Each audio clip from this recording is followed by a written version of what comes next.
বাঘের হুঙ্কারে সিংহরা ধরাশয়ী। লিটন শামীমদের জলকে সিরিজ জয়ের সুবর্ণ সুযোগ বাংলাদেশের। জবাব দিল বাংলাদেশ। আগের ম্যাচে হারার পর দুর্দান্ত প্রত্যাবর্তন করলো টাইগাররা। লিটনের ব্যাটে আগুন। শুরুতেই দারুণ ছন্দে ছিলেন লিটন কুমার দাস। খেললেন ঝকঝকে 64 রানের ইনিংস। দলকে দিলেন শক্ত বিথ। শামীমের জোড়ো ব্যাটিং। মাঝ ও শেষ ওভারে চালিয়ে গেলেন শামীম হোসেনের তাণ্ডব। মাত্র 26 বলে করলেন 47 রান, হাঁকালেন 3টি ছক্কা ও 4টি চার।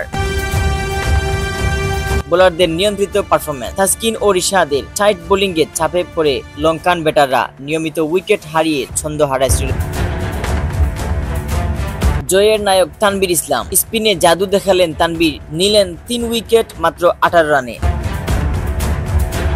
ফিল্ডিংয়ে নজর কাড়া। দুর্দান্ত ক্যাচ ও রান আউটে ফিল্ডাররা রাখলেন বড় অবদান। সিরিজ এখন 1-1 সমতায়। তিনি ম্যাচের সিরিজে এখন সব নির্ধারণ হবে শেষ ম্যাচে।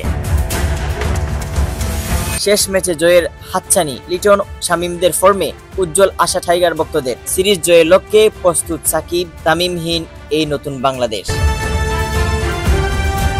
Mohammad Yahya, CS news.